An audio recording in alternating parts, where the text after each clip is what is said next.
Well, I figure we should begin. John, thanks very much for being here tonight. You'll figure out how to scribble in a sec. I was wondering. Again, there are a set of people who couldn't make it to UW tonight because of weather, but they'll be at home watching this in the warmth of their fire with a glass of wine. So you won't be missing any of the students. So it's my pleasure first tonight to introduce John Markoff. John is the computer technology columnist for the New York Times. I'm not sure what your actual title is these days. What is it? It's actually either West Coast correspondent or senior writer, depending on how important you want me to be. I have no idea which is more important. But at any rate, John has been part of the computer science community for way more than a decade, writes a tremendous set of insightful articles, and became interested at some point in early computing history in the Bay Area, and in particular the influence of the 60s. So one of his books is What the Dormouse Said. He's going to talk to us tonight for an hour about that. John, I can't thank you enough for doing this. This is really nice. Thanks so much. Sure. Evening, everybody. You know, if you don't hear me or you have something to say while I'm talking, please go ahead. A little bit disconcerting, but I guess I'll get the hang of it as we go on. First, just a little bit more about me. I cover Silicon Valley for the New York Times, and I've been doing it now, I guess, longer than anybody, which is kind of alarming to me because I never thought I would be the longest surviving daily reporter writing about technology in Silicon Valley, but I am. And I basically began writing about computing in the Bay Area in the mid-'70s, but I also grew up in Palo Alto, and so this book was a little bit of a personal voyage for me, and this stuff was going all around me as I grew up in the Bay Area in the 60s and 70s, and I was largely blissfully ignorant about it. So going back, I was sort of exploring stuff that was happening back then. And the book appeared a couple of years ago, and I did most of the reporting in 2001 and 2002. And I interviewed about 120 people, and probably to have done the job correctly, during a half-year period, probably to have done the job correctly, I should have interviewed about 300. 300 would have gotten that community completely at that time. And I had a half-year leave from the New York Times, and I did what I could in the time. And it was a learning experience for me, in part because after I finished, I had huge respect for what oral historians do. Because I'm a reporter, and it turns out that what you do as a reporter is often very different than what you do as an oral historian. In particular, I learned that in the most striking way when I was interviewing Doug Engelbart. And Engelbart, who I'll talk about in a while, was getting older and vaguer when I did my interview. And ultimately, I went back to the oral history that had been done with Doug 10 years earlier. That was just wonderful, and got this great respect for these people. So this book has something of a controversial thesis, particularly in terms of other histories of technology about the personal computer industry. And I think sort of at the top level, I'm most interested in the influence that politics and culture and economics had on technology. And I have my own point of view, and that is that essentially that technology doesn't, despite appearances, particularly now in Silicon Valley, technology does not evolve in a straight line, but that it's very influenced by the culture and the politics that are around it when it emerges. And in particular, I focused on a very small part of the world, really a region that was, a 5-mile radius during about a 15-year period. But it was an area that was tremendously affected by the Vietnam War and the counterculture that emerged on the Mid-Peninsula during the 1960s. And that was sort of driven home to me, actually, when I was on a book tour. And I was on Microsoft campus, I guess, 2 years ago. And I gave my talk, and I was signing copies. And a member of the Microsoft public relations group walked up to me, and he had just left the White House. like 2 weeks before and come to work at Microsoft, and he was 35 or 30 and dressed as a preppy. And he said to me, I'm really anxious to read your book because it'll give me a window into the world that shaped the president's mind. And it sort of struck home to me. But, if you think about it, the echoes of things that happened during the 1960s are still very much sort of driving politics in America today. If you think about what shaped President Bush's worldview, if you think about what shaped Vice President Cheney's worldview, those guys came of age during the 1960s, and a lot of their politics is politics that happened in response to things that were going on in America in the 1960s. So I'm looking much more narrowly at the effect that those things had on the rise of the personal computer industry. And, Can you rearrange your microphone, please? You want me to raise it? Yeah, a little bit. Hang on a sec.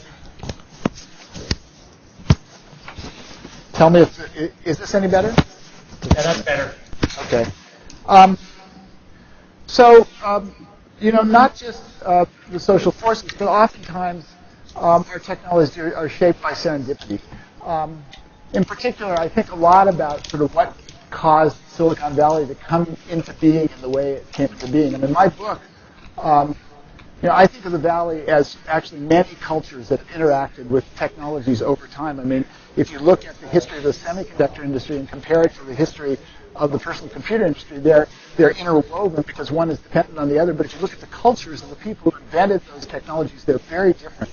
And just thinking about sort of what made Silicon Valley come into existence. Take, for example, the fact that William Shockley chose to move to Palo Alto to set up Shockley Semiconductor because his mom lived in Palo Alto. And if that's not serendipitous, what is? And that's, Shockley Semiconductor gave rise to the Traitors 8, that gave rise to Fairchild, that gave rise to Intel, and it sort of all comes down to Shockley's mom. Or it's, I'll tell you later on, Wozniak's mom. Two other examples on the role that sort of indirect forces played on the development of technology. Think about the importance of the transistor for Silicon Valley. Where would Silicon Valley have been if it wasn't for the transistor? Well, if you go back and look at why the transistor was available to the Valley, you have to look at the Justice Department antitrust lawsuit that was settled in 1956 against AT&T that led to the compulsory free licensing of the transistor. And I would argue that if it wasn't for that event, the transistor would not have been around for the Silicon Valley companies to paint on their canvases. But nobody thinks about those sort of strange events. Venture capital itself was an artifact of a law that was passed that was meant to deal with pension organizations that had the byproduct of creating this portion of their portfolios they could invest in venture capital. The final point I wanted to sort of put forward in that sort of serendipity context is the availability of LCD technology. This was a story that I haven't actually tracked down, but I've been fascinated by it. Xerox at one point had all of the relevant intellectual property around the flat panel display, and they were about to enforce it. And this is sometime during the 1970s.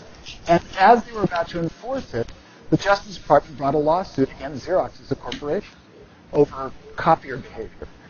So the CEO of Xerox at that time decided that in order to make Xerox appear as a better citizen, he would not enforce the intellectual property that they own to make them, to sort of dress Xerox up. And as a result, there was this LCD technology that allowed the flat panel and the laptop industry to emerge. So you take that, and let's think about personal computing, because that's the question I tried to answer. And just sort of to frame it, you can argue this on both sides, because a lot of people have come to me and said, well, what about the East Coast? There was TX0, there was a computer called the Link, that you could argue were the first single-person computers. And just sort of as a question of nomenclature, what I'm talking about is the understanding of computing as a media rather than a single person at one computer. And my argument is personal computing in that sense, personal computing as a media actually emerged around Stanford University at a particular time for a particular set of reasons that were related to the politics and the culture of the time. And I actually didn't start out to write a book. This book grew out of a dinner that I was invited to in Sausalito, at the home of two of my friends. This is Bill and Ann Duvall, and the Duvalls both worked for Doug Engelbart on the Augment project during the 1970s, largely, the late 60s and 1970s. Excuse me, you're breaking up. You're breaking up a little bit here. Fred's working on it. Is that because of me or because of the network? No, it's not you. Oh. Yeah. Should I do anything? Keep talking? John, move the mic down. Up here. Bill Duvall is one of a group of mostly young men who came to work for Engelbart during the 60s and 70s. And he was a kid who'd grown up in the Bay Area, went to Berkeley in the mid-60s, took all the computer science classes you could take 2 years at Berkeley at the time, dropped out, and he came to work at SRI. And he went to work in the robotics lab, working on Shaky, the robot, and became very disillusioned and began looking for something else to do around the halls of SRI, where his dad worked, and hit upon the Augment project that Doug Engelbart was running. And one of the first things Doug asked him to do, largely because Alan Kay had not done it. At this point, Alan Kay was a graduate student at the University of Utah, but he had a consulting company, and he had the contract to write the software for the SRI node of the first 2 nodes of the ARPANET, which became what would become the Internet. And so Bill, when the person who was supposed to be executing that contract didn't come through, Bill took over the job. And as a result, he was there for that sort of Watson come here quick moment of the first message that was sent over the first 2 nodes of the ARPANET. He was on the Menlo Park SRI side of that first message, which is kind of an interesting claim. Somebody had to send the first message. Actually, it wasn't a message. It was the first application was remote login, and he wrote the login software for the Menlo Park side. Anyway, it was a dinner that we had in Sausalito to. That's right. It crashed on G because of some buffer issue, but which has been documented. That's right. So the first message was Yeah, question in San Diego. The people at the dinner on the house in Sausalito were the Duvalls and Doug Engelbart and a man by the name of Bill English and his wife. Bill English was the co-inventor of the mouse, and he had also worked for Engelbart in the 60s. And then this guy by the name of Ted Nelson. Let's see. Now, of course, I've lost the point of So Engelbart is one of the gentlemen with the white ties. He's sitting in the middle of the picture, and just to his left in the horn-rimmed glasses is Bill English. And English was the engineer's engineer, and he was actually the one who would implement Doug Engelbart's ideas, most importantly the mouse. But, my argument is almost all of the ideas in the world of modern personal computing were developed by this project, the Augment project, in the 60s. And then refined at Xerox PARC and ultimately commercialized. And the other person who was at the dinner was a man by the name of Ted Nelson, who I guess you could best call the Don Quixote of personal computing. He's the inventor of hypertext. He was doing a lot of the things that Doug was doing on the West Coast, on the East Coast at the same time. And he's a fascinating character. Who's also a pack rat, and during this dinner he actually had a video camera running. And the thing that sort of inspired me at this dinner was that I'd heard all the stories from the technology that was developed, but I really hadn't heard about what was going on in people's lives while they were developing the technology. And that was sort of the original inspiration. Is somebody has to capture these stories while people are still alive. And after the dinner, I sort of talked to the Duvalls, and we realized that nobody was doing it. Largely, the focus of most histories of technology is on the technology and not on the surrounding milieu. And so we started to capture these things as video with the idea of making a documentary. But none of us were documentary filmmakers, and so it ended up devolving into a book. But when I started my project, I went and saw Ted because he had tape of the dinner, and there were all these wonderful stories. And of course, the inventor of hypertext couldn't find the tape. So some historian someday will go through Ted Nelson's personal effects and will find the contents of that dinner. Ted. Yeah, can you hear us in San Diego, John? A book called Computer Lib and Dream Machines. Actually, We can hear you here. In Microsoft, we can hear you. I'm sorry, Yeah. San Diego Oh. wanted to ask you a question, but it sounds like you can't hear them. Yeah, we Again, can. Yeah, what we really needed to do is Ted, move you have a your. question? Comment? Yeah, we need you to. If you can hear us, we need you to move your microphone down. Hey, Jeff, there's an echo cancellation problem which they're working on. You just have to live with it for a bit. Okay, thanks. It's not where the microphone's situated. Sorry, go ahead, John.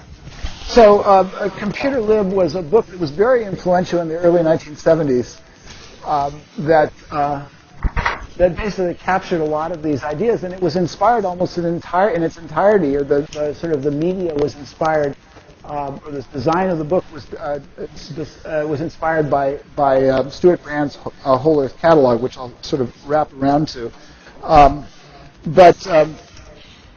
One more story on Ted Nelson.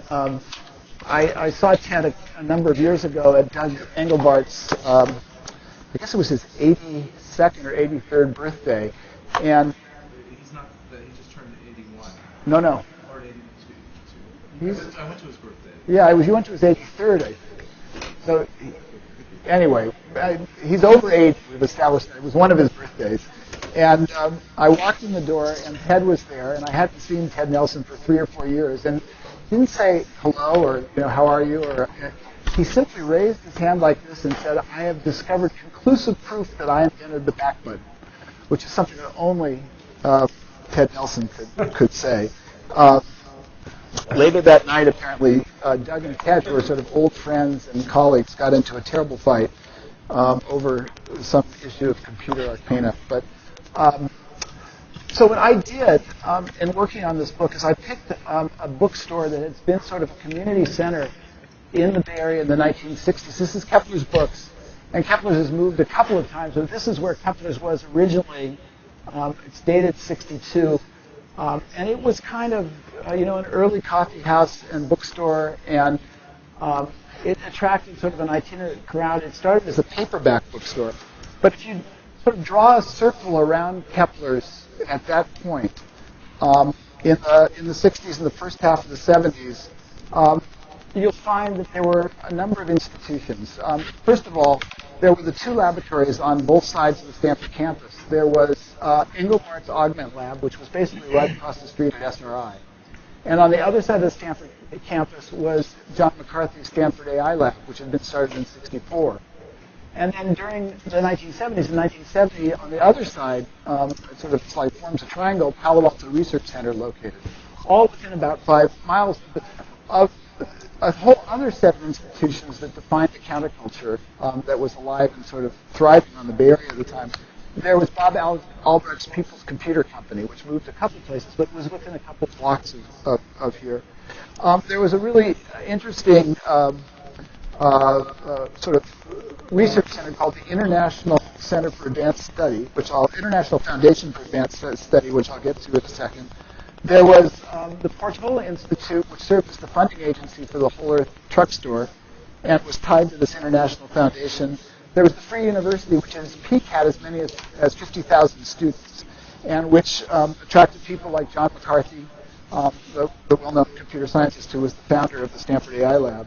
There was the Briar Patch Market, which was about a half a mile away, and they were all sort of intermingled with these computer laboratories. So that was the world that Engelbart started Augment in, and I tend to think of Engelbart as sort of the Moses of personal computing, and he actually had much more of an impact than that. And one of the other sort of points about Doug's career that I like to bring out is that he began as sort of working as an electrician at the NASA Ames wind tunnel on the Mountain View Naval Air Base. And while he was there, he came in contact with the notion of scaling that is used routinely by aerodynamicists, except what they do is they start with a small wooden model and then they scale up. But he was very familiar with this idea of scaling. And so Doug, he got his degree here at Berkeley, and he went to NASA, and then and he had this interesting conversation with Hewlett-Packard, in which he almost went to work for HP, but I'll get to that in a second. But what happened was he was at SRI basically working in the magnetics laboratory in the late 1950s when the semiconductor emerged as a technology. They had been trying to do these things in magnetic circuitry because they were getting funding from the military, and the military were very interested in magnetic circuit technology because it worked well in outer space and things like that, which was the market at that point for those devices. And as soon as he took a look at the first semiconductors, he realized the principles of scaling applied to semiconductors. He wrote a paper called Microelectronics and the Art of Similitude, which was drawing the link between the stuff that he remembered from the wind tunnels at NASA Ames and this new technology. He immediately saw, and the reason he was interested in writing this paper was he immediately saw that this technology was going to scale and that computers would become vastly more powerful. And he gave that paper in Philadelphia at the International Circuits Conference in 1960. So I saw this in about, I guess it was 2 years ago. I had an opportunity to ask Gordon more about this because, of course, Moore is thought of as the one who first discovered Moore's Law. He wrote about it in Electronics Magazine in 1965. And here I was saying that Doug stumbled across it 6 years earlier. And so I got an hour ride with Moore to a San Francisco event and a chance to interview him. And so I sort of screwed up my courage because this is like talking to God. And I told him about finding this and about Engelbart giving this talk in 1959. And Gordon, who is the most mild-mannered and modest guy in the world, heard the story and looked at me and goes, "Oh yeah, I was there. I heard the talk." And that was kind of striking to me and sort of confirmation that Doug does deserve some credit. So Doug worked on this system called the Online System, or NLS, during the 1960s, and the mouse was invented initially as a pointing device to work with that system, which was the prototype of what would become personal computing. And just a couple of little anecdotes about the mouse that are not widely known. Why was it called the mouse? I really tried to find hard. There are lots of stories, but I think what I tracked down was because for some reason the cursor on the screen was described as a cat, and therefore the cat chased the mouse around. The mouse, of course, everybody else thinks it was because it had a tail, but there was this other component. The other interesting sort of mouse story is why are there 3 buttons? Why were there 3 buttons on the original mouse? And of course, no, that was the later innovation. No, there are actually 3 there. You're right. That's the red one. And then Did you see the second wheel? Right, but the first operational one had 3. Did they actually have only 1 on the very first one? Yeah, but in that same form factor, they ultimately had 3 because there was only room for 3 servos. But Doug was tremendously disappointed by this because if you asked Doug what the right number of buttons was, it was 10. And actually it would have been more because he was actually in love with this notion of complexity. And I think that there was a discussion at one point in the Augment group about ultimately how many commands would be in the Augment system. And Doug went around the room asking his researchers how many there were. And everybody had an idea, but Doug believed there would be ultimately, more than 50,000 commands in the Augment system, which, this led years later to this sort of tension between complexity and simplicity in design. So, John, this is Ed. To me, the amazing thing about watching the video of the demo is that he was much more infatuated by the corded keying device than he was by the mouse, right? He spent a whole lot more time showing off this thing with all the buttons that he could type with one hand. Yeah, the mouse cord was key, sort of... the cord key was one of those sad failures, although Bill Duvall learned to type on it over 50 words a minute. And Doug would actually tape the cord key set to his dashboard so he could practice while he was driving. And there's actually another story I'll tell in a little bit about that. So that was one thread, augment. Another thread, which has sort of been lost in history, but which I sort of thought was significant, I think is significant. These two men are Myron Stolaroff on the left and Albert Hoffman on the right. Albert Hoffman, of course, is the inventor of LSD. Myron Stolaroff was an electrical engineering student at Stanford University who went to work at Ampex after he graduated and had a very successful career at Ampex. He ultimately became vice president of strategic planning. Ampex was one of those sort of core companies of the Valley, around the variant out of which Silicon Valley grew. And in the late 50s, Myron Stolaroff, who'd been sort of raised as a middle-class Jewish kid in Albuquerque and had sort of followed a straight-line career, began to have sort of a midlife crisis. And he ended up falling into this really interesting cult on the Stanford campus called the Sequoia Seminar, which was run by a lawyer by the name of Harry Rathbun and his wife. And it was a cult that was sort of pursuing the historical teachings of Jesus. And so he became a Jew for Jesus for a while. But then this very strange thing happened. There was an interesting folk character I commend you all to look at on the internet if you have some free time, a man by the name of Al Hubbard. And Al Hubbard was an extremely curious person who had invented an anti-gravity device in the 20s, had become involved with the OSS during World War II, had run guns to Europe and brought uranium back for plutonium processing. And then in the late 40s or early 50s, he discovered LSD at the Sandoz Chemical Company in Switzerland. So Hubbard was traveling up and down the West Coast evangelizing LSD in the 50s when nobody had ever heard of LSD. He was the person who introduced Aldous Huxley to LSD in Los Angeles, and he stumbled across Stolaroff's group around the Stanford campus. And what emerged was Stolaroff became taken with LSD. And what emerged was this interesting kind of spin-off of this Christian cult, where a small group of people, I think there were 6 people, six couples began experimenting with LSD before anybody had heard what LSD was. Most of them were engineers. There were people from Varian, from Ampex, from Stanford, from Hewlett-Packard, and from SRI. And they would take LSD one week and then they'd talk about it the next week. So Stolaroff really decided that LSD could be used to enhance the creativity of his engineers. And he approached the board of Ampex to allow him to conduct an experiment. And the board said, no way. It's obviously, even though Pontiac, who was the founder of Ampex, had experimented with LSD, that was just not acceptable corporate behavior during the 1950s, even though this was not an illegal substance at this point. So I think we're talking 61 or 62 by this point. So he ignored them, and he ran the experiment anyway.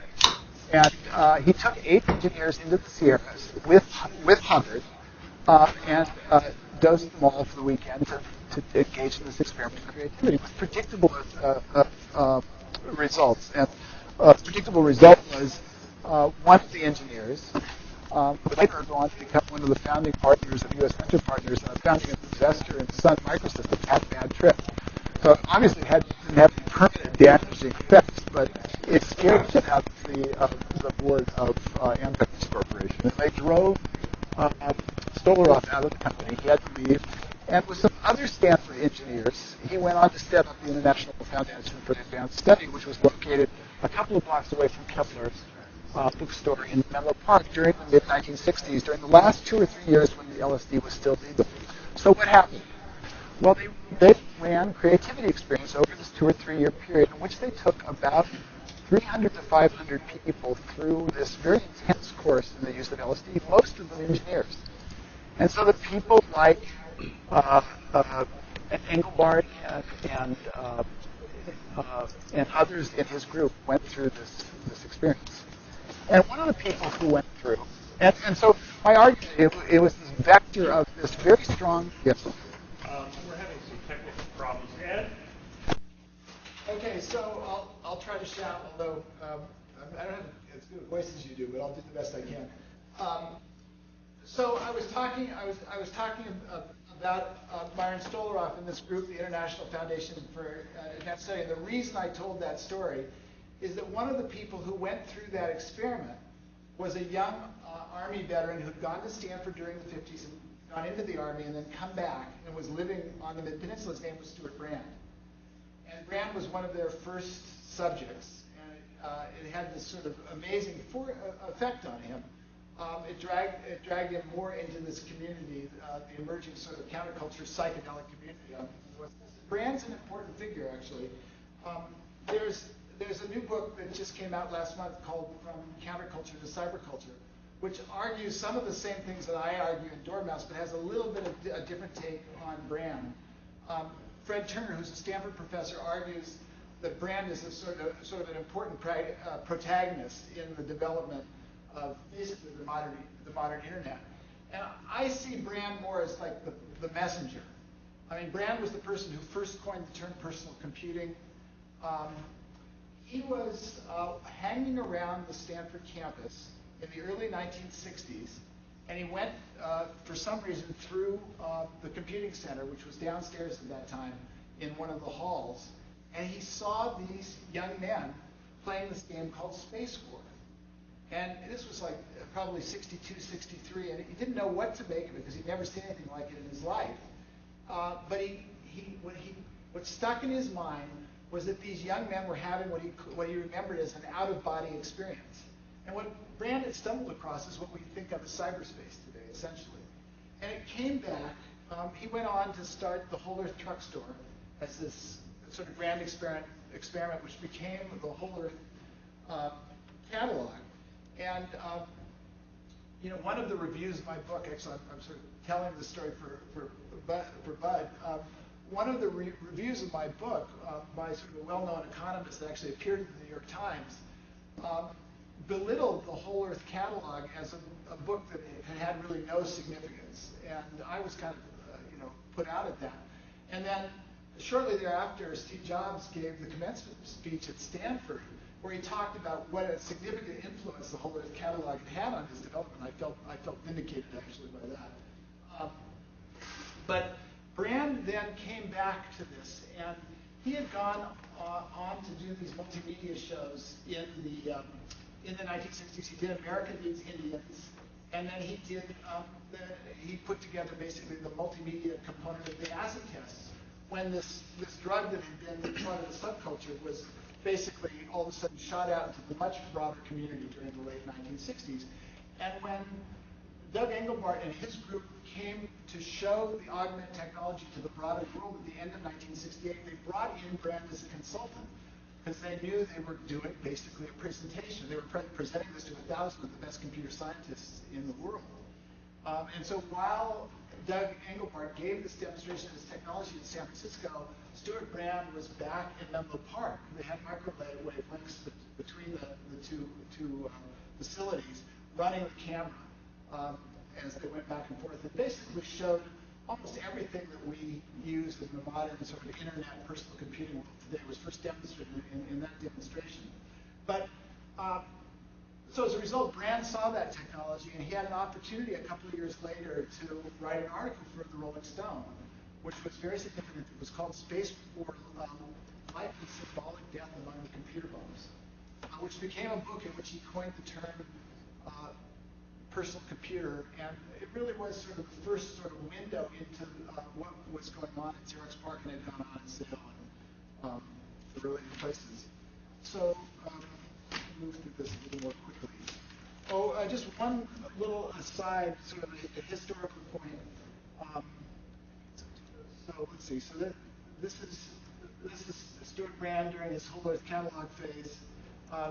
This is Stuart running the camera during the demonstration that was being given in San Francisco of the augmented technology. And this is Bill Duvall sitting at what was called a yoga workstation. You can see in his left hand is the chord key set, and his right hand is the mouse. And the striking thing about the sort of the augment group is that it was really a grand sociology experiment as much as it was a technology development laboratory. And Doug was really playing with all kinds of things. He had his group go through EST, which was a personal growth movement in the 1960s. He experimented with LSD. All of the members of his research team took experiments. He was reading Mao's Little Red Book and sort of trying to take ideas from the red cards. And it had the predictable consequences. Just at the peak of his influence in the late 1960s, the group just essentially spun apart, and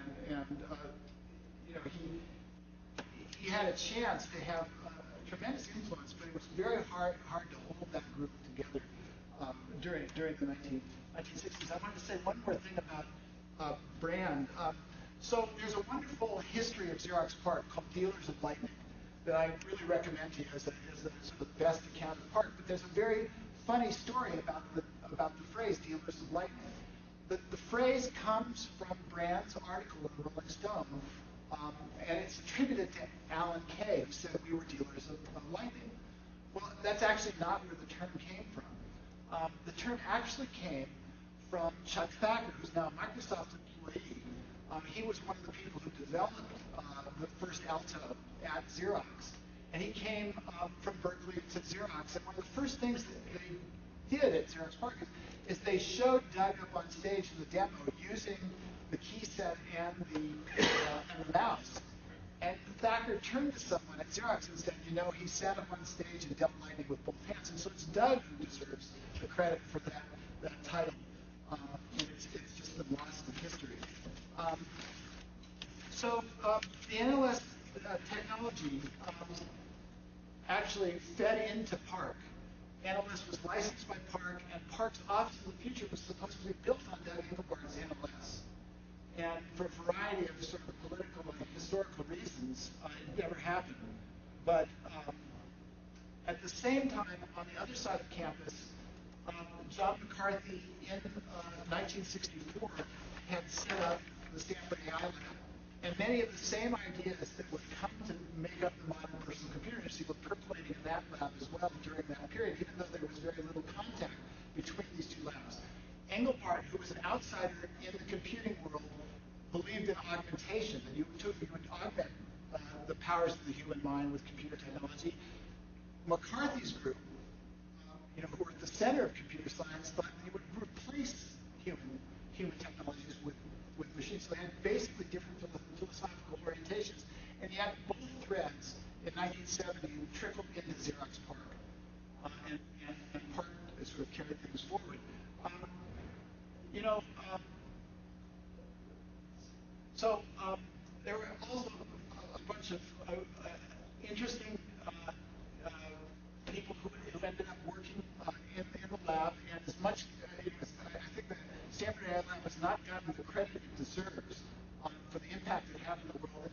And many people talk about the Xerox diaspora, the technologies that spun out of Xerox PARC. The same thing happened at Sale before that. That's the picture of a young man by the name of Bill Pitts, who grew up as sort of an advanced math student at Stanford. His first year at Stanford, he was a hacker, but he didn't know, about that there was no hacker culture for him to live in. So he spent his free time picking locks on the Stanford campus, which is one of the things that hackers do. And he would break into buildings late at night. And he broke into almost every building you could think of on campus, including the Herbert Hoover Tower. The nipple up on top is protected by a locked gate. And he was driving to Rosati's, which is a beer garden right behind campus on Alpine Road one day. And he was on the Rasmussen Road, and he noticed this sign that had some lettering that made it clear that this was a Stanford facility. So he made a note to come back there late at night with the intent of breaking into this building. And he drives up onto the Sale building and finds that the lights are all on. There are 30 cars in the parking lot because the hackers, that is the seat of hacker culture on the West Coast at that point. So it was sort of ironic to be trying to break into the hacker world. So Pitts basically, with a friend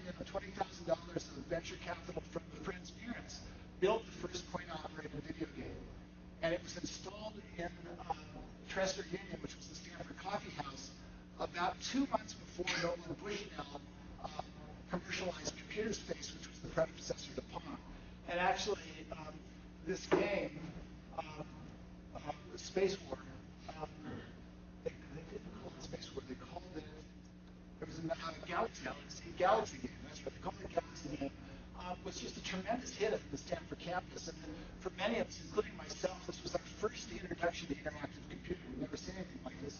You put a dime on top of the case, and you waited your turn to play Space War. The interesting thing about McCarthy that's not generally known is that he set up SAM in 1964, left Princeton to come to the West Coast. He was a red diaper baby. For you who don't know what that term means, it means that his parents were communists. And he was actually in the Communist Party the first time he was at Stanford, which is in the 50s, a mathematician. He went to Princeton, and he stayed in the Communist Party. During the first years he was at Princeton, there were 3 people in the Communist cell in Princeton. There was a black lady, there was him, which meant that the third person had to be an FBI agent, because there was always an FBI agent in the Communist cell. McCarthy came back out to the West Coast, and he had already sort of had a huge impact on modern computing. Just the other day, every time I turn around, I learn that McCarthy has done something else significant. I just learned that he invented garbage collection and lists for the late 1950s. I thought it had been invented in part, but in fact it hadn't. He had done it prior to that.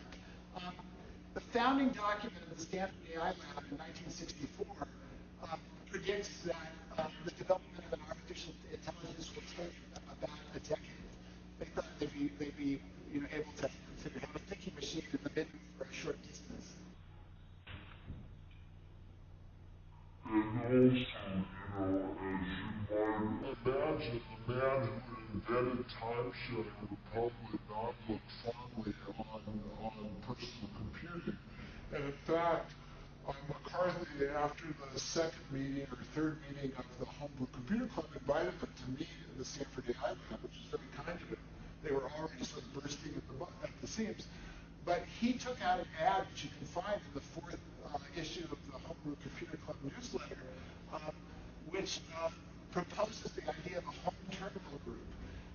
And he thought that maybe for $75 a month, everybody could have a terminal in their home, which seems quaint at this time, but it actually led somewhere. I'll get there in a second. So at the same time, McCarthy didn't want to have anything to do with administration, and they brought a guy, Les Ernest, who actually came from the right. He came from the CIA, and he describes his trajectory as toward the left, while McCarthy was going to the right. But Ernest was responsible for the culture that emerged at Sale during the next decade. And it really was an eclectic lab that was just an absolute wild place. They were having psychodramas in the steam tunnels down below. People like Hans Morfick were living in the attic. It was a remarkably open and creative place, even though people like Larry Tesler and Alan Kay reacted negatively to McCarthy. They actually drove people away. He did it, as it turns out. It had a creative impact. This is Whitfield Diffie, the inventor of modern public key cryptography, and there's an interesting story there. Diffie, like many of the other people I ran into, was at Sale, largely because he was able to award the draft.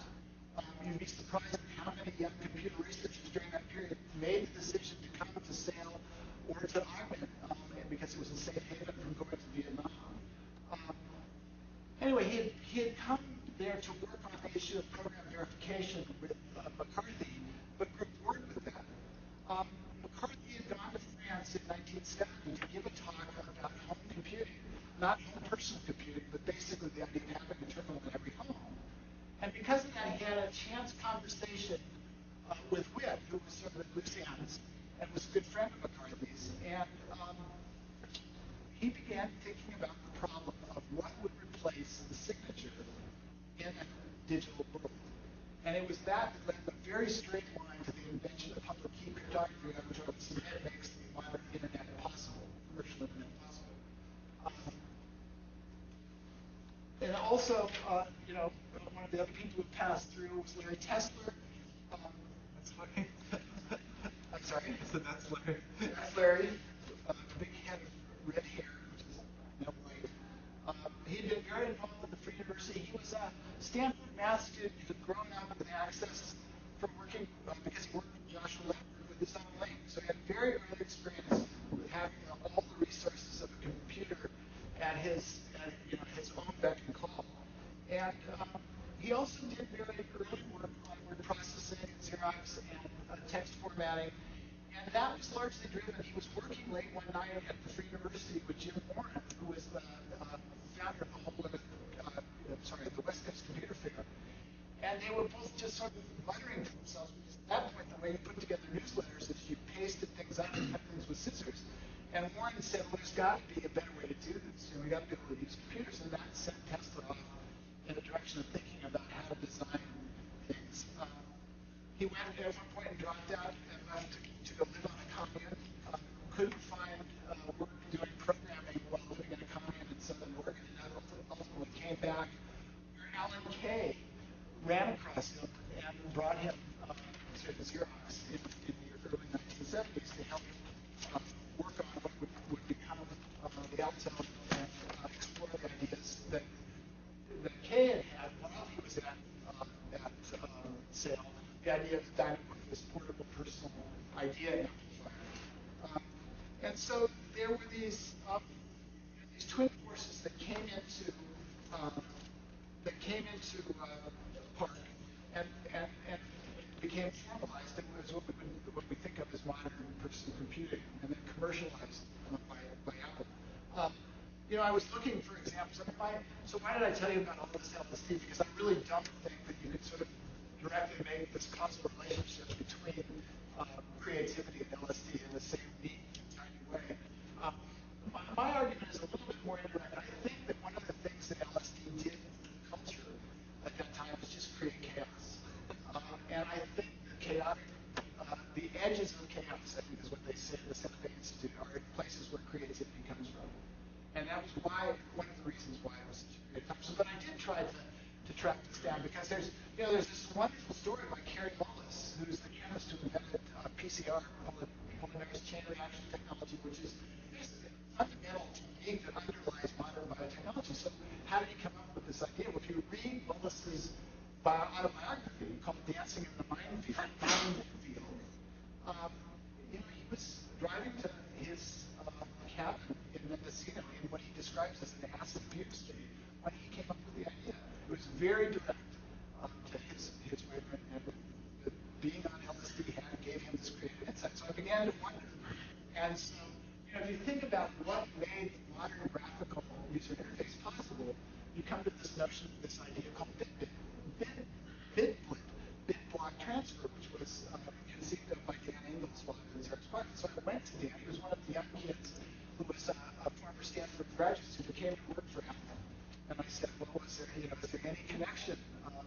And I couldn't extract anything that dramatic, but Dan did acknowledge he would frequently smoke marijuana to get into the mood to program, and that's what relaxed him. But I could never sort of nail it down in the same way. This all happened within the context of a laboratory that was created by Bob Taylor. And Taylor's contribution to this was that he was a protege of J.C.R. Lippleiter. He'd been at ARPA. He'd funded all of this stuff on both sides of the campus. And he really had a lot of insight into the role of communications and computing. At DARPA, he was sitting on ARPA at that point. He was sitting around one day, and President Johnson was, dealing with this issue of the body count, how the body counts work right. He called McNamara. McNamara called ARPA, and Taylor, who was pro-Vietnam War at that time, found himself on the plane with David Liddell, who later would become a Xerox researcher and work on Ethernet, on their way to Vietnam to sort out the body count problem. He never, as he said to me, never sort of stopped from lying about the body count, but at least he got the numbers straight. Because previously, all three military agencies had different ways of counting, so he reconciled that. But he came back from Vietnam very disillusioned with the war, left the Pentagon when Nixon was elected, and ended up in Utah for a year, and then helped set up this lab, hired Alan Kay, and sort of brought all these things together. And in the Alto, which of course Xerox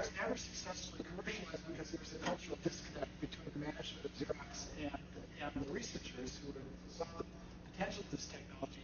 The funny story is, so after the Elta was for the first time shown to Xerox's management, one of the the Park researchers ran into the CEO of Xerox on the East Coast, and said, "What did you think? You know, you saw this amazing thing." And the guy turned to him and he said, "You know, I've never seen a man type so fast." And they didn't get it at all. And so the Park researchers decided it would have been smarter if they had a woman demonstrate the machine, because then they wouldn't have had this disconnect for these guys to deal with. So, should I start? Traditionally, we go to about 8, so you've got half an hour. Okay. Good. So here this technology existed. It was bottled up in the laboratory. It was the mid-1970s. And it essentially began to leak out into the surrounding world. There was no personal computer industry. Very few people had seen machines like the Alto. But there was a community of young men who were dying to get their hands on more computing power. You know, essentially, both hippies and hackers were hanging around Stanford in the 1970s. And a lot of them were meeting as hobbyists at the People's Computer Company in Menlo Park. And through a sort of a set of strange, I guess, political events, this potluck that was happening every Wednesday night at the PCC in the mid-70s was coming to an end. And a young man named Fred Moore and another computing hobbyist by the name of Gordon French decided what they needed to do was set up a homebrew computer club so that they could build their own computers. Well, the reason why was Fred Moore was a draft resistor and sort of an itinerant hippie political organizer who was living on the West Coast, and he was working at the People's Computer Company, and he was hanging out at the Whole Earth Truck Stop, and he had a project called the Information Network. And the purpose of the Information Network was to allow different political groups around the country to connect. And it was being kept in a 3x5 file card on his desk in the corner of this storefront. But because he'd had enough experience with his own electronics work at the People's Computer Company and exposure to big computers at the Stanford Medical Center, where he was teaching himself to program, he realized if he had a database, he could do this more efficiently. Well, how do you get a database if you're in the mid-1970s and you have no money? Essentially, you don't. And he thought, well, if he could set up a club, he could build his own computer, and that was the sort of the impetus to do this. Nothing about starting a company, getting rich, or any of that. It was about sort of having the technology to share information. I'd sort of argue that Fred Moore should be the patron saint of the open source software movement. Fascinating character. He grew up as the son of a colonel who worked in the predecessor to ARPA in the Pentagon in the 1950s. For some reason, growing up in the late 50s in suburban Virginia, he decided he was a pacifist in like 1957 and 58. So what do you have to do if you're a pacifist? Well, he saved his high school earnings after his senior year, and he got a ticket. This was in the middle of the Cuban Revolution. He got a ticket to fly to Miami, where he rented a boat, and he got some orange juice and some food, and he started to go to Cuba to interpose himself between the Batistas and the Feudalistas. He was going to talk peace with the revolutionaries and the government. And as luck would have it, he got about 10 miles offshore, and the propeller was sheared off of his boat, and he spent a day floating. Finally, somebody found him and towed him back to shore. He was so humiliated about this that he had only told one person about this, and kept it a secret for the rest of his life. He ended up at Berkeley in the fall of 1959, and here on campus, reserve officer training program was mandatory. So in the fall of '59, we're in the midst of the Leave It to Beaver 1950s, he staged a solitary sit-in on the steps of Sproul Hall, protesting mandatory ROTC. The protest lasted for one day. His dad flew out from Washington, took him home, and that was the end of that, except that a movement started on campus, and the administration finally backed down, and the mandatory ROTC program was ended on the Berkeley campus 2 years later. And in 1964, many of the organizers of the first free speech movement gave Fred more credit, because that was the first time they'd come in contact with the notion that you could sort of stage a political protest and have an impact. So here's a guy who basically set the spark that started the 60s on the West Coast, and lit the spark that started the personal computer industry. And when he died in a car accident about 7 years ago, there wasn't even an obituary in any of the papers, which I thought was really quite striking.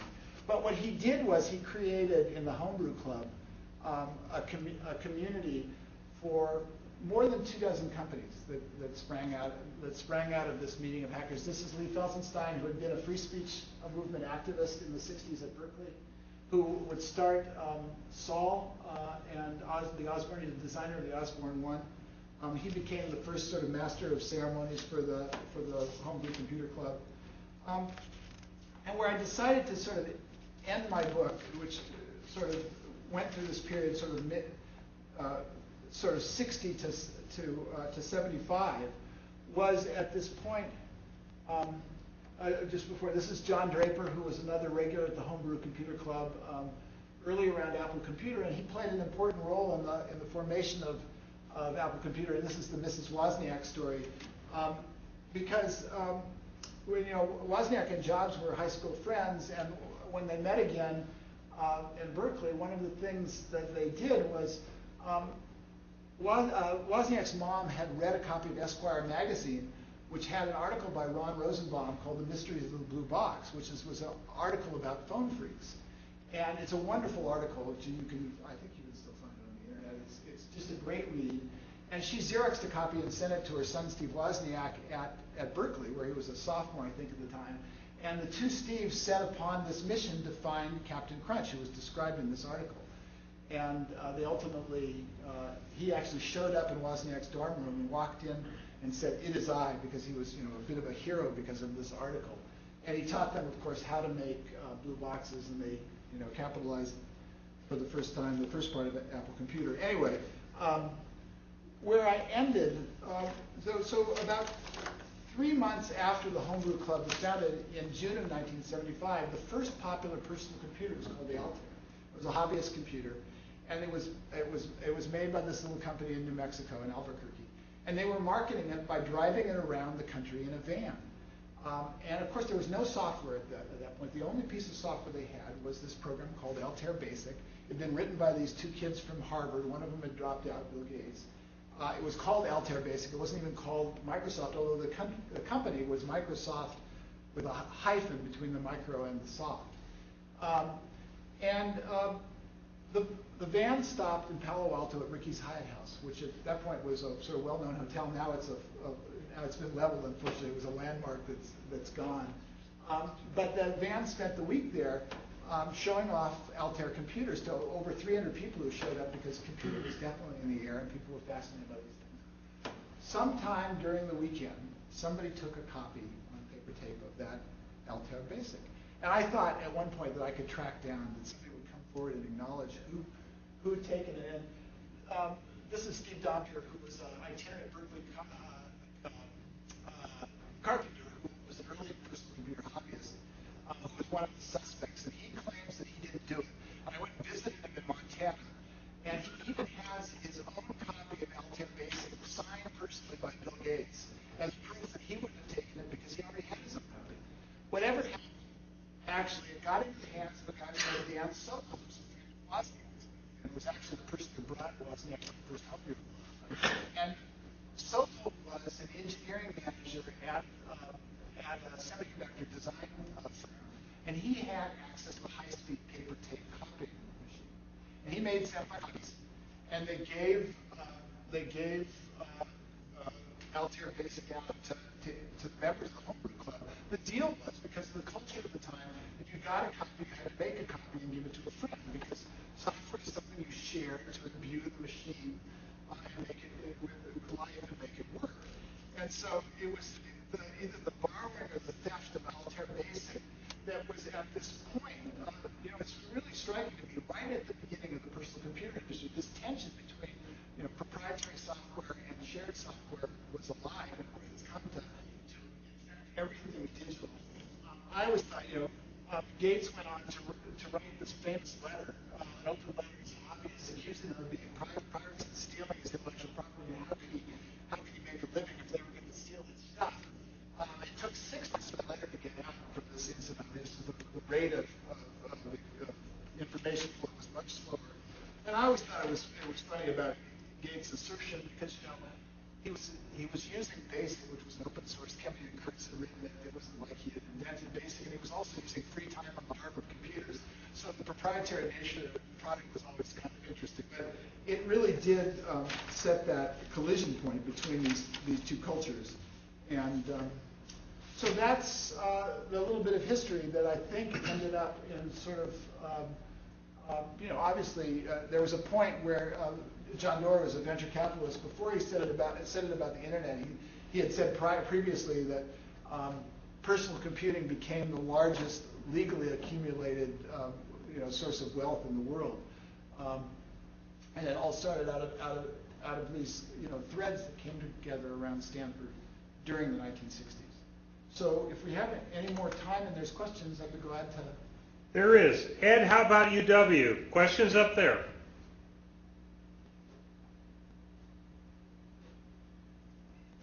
Tracy. That's for the LSD part, right? Yeah, exactly.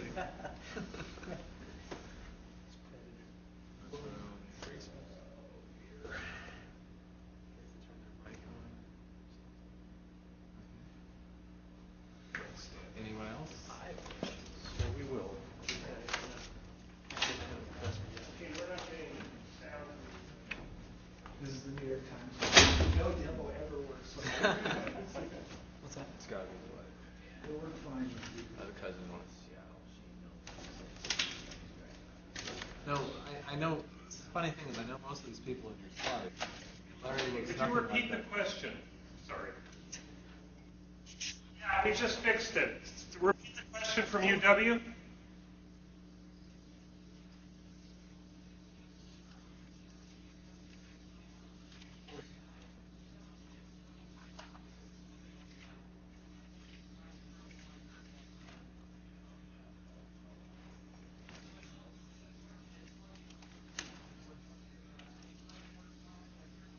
Well, it was before the VC culture had emerged. And, actually Doug got a tremendous amount of funding over a long period of time, up until the mid-'70s, where SRI managements, summarily dumped him out into the wilderness, where he sort of stayed for the rest of his career. But, first Licklider, first Bob Taylor and then Licklider, the ARPA people, gave him tremendous amounts of funding.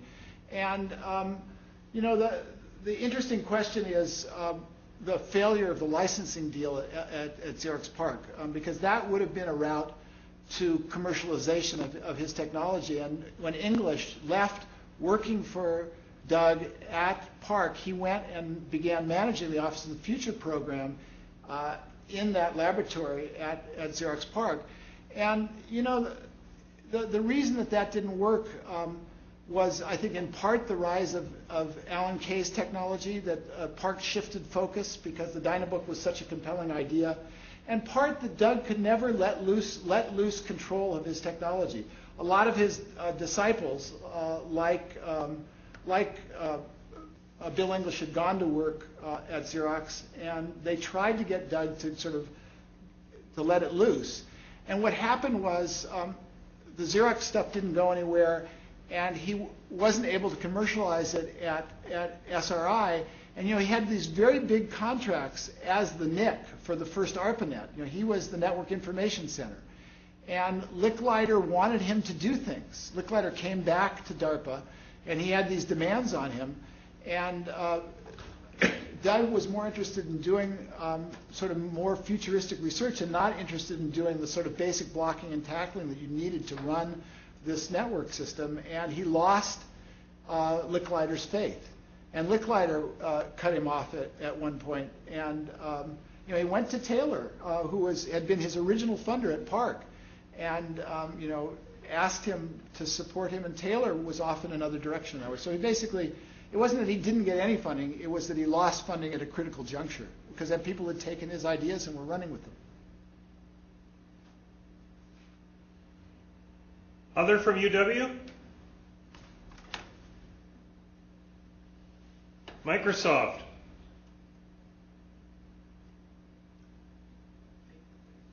I'm not sure they're here. UC San Diego, questions down there?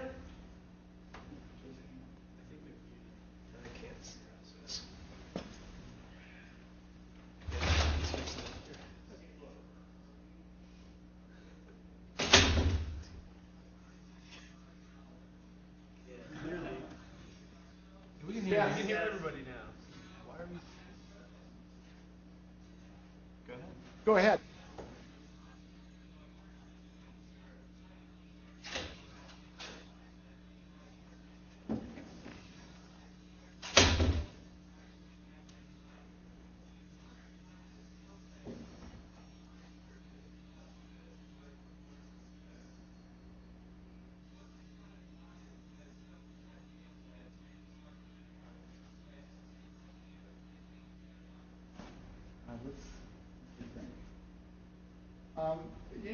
On Engelbart, I think his stuff got picked over pretty well. I mean, Doug bemoans the fact that people didn't really understand what he was talking about to this day. But I think, and his argument is people took away. Well, actually, there is something that just. So there's the Doug question, which is separate from something that I recently saw Ted Nelson do. So Ted Nelson is still plugging away, sort of claiming that nobody understood him too. And I recently saw a word processor that he's got. And he has this very nice idea. I have no idea whether it would work well, but as you scroll the text in his word processor, the fonts smoothly change size so that you've got this area of focus and it goes off. And it seemed like it was an interesting idea. Maybe it's too baroque. But the other thing that I think is interesting that Nelson is doing now, I've just been talking to semantic web people in the last couple of weeks, and apparently if you're designing for the semantic web, you need a different kind of database than a traditional relational database. They build their systems on these things called triples, and you really need, rather than a relational database, you need a database of relations. And I think that Ted Nelson has been working precisely on that over the last half decade. So it would be really ironic if Ted was on top of something, 3 decades afterwards. But in terms of augment, nothing's coming to, there probably is something, but it's not coming to mind right now. Hyperscope just got released. That's the augment system that Doug is actually working on. It got funded by the National Science Foundation, and just a few months ago, 1.0 was shipped. It's called Hyperscope. There's something called Hyperscope? Hyperscope, and it's basically augment for the web. Okay.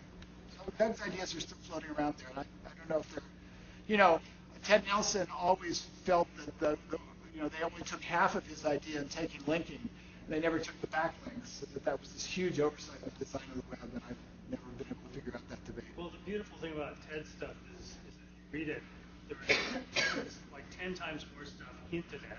It's not really explained. And you think, hey, that could be neat if it was like this and this and this. More hints than actual ideas. Anything from San Diego? If they did, could they hear us?